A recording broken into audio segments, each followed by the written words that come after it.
Buriya musore nkugira inama, ntuziruke inyuma y'umukobwa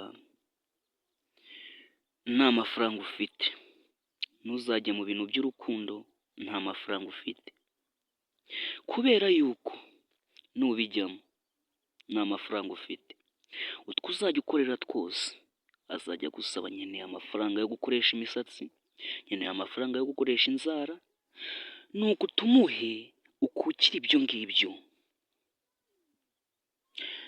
ubure amafaranga yo kwiteza imbere, nyamara wayashoye mu bintu bitagufitiye akamaro byo kwatsa abandi kandi nawe utiyakije.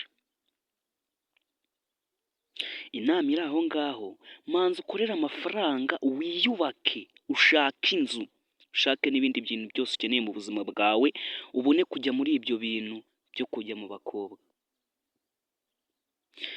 Naho nubijyamo nta kintu wari wigezaho muhungu wanjye, uzabona akaga utagateze kubona nk'umuntu utekereza. Njyewe niyo nama nabagiraga, banza ukore umufuka ubone kujya mu bakobwa nihitiraga.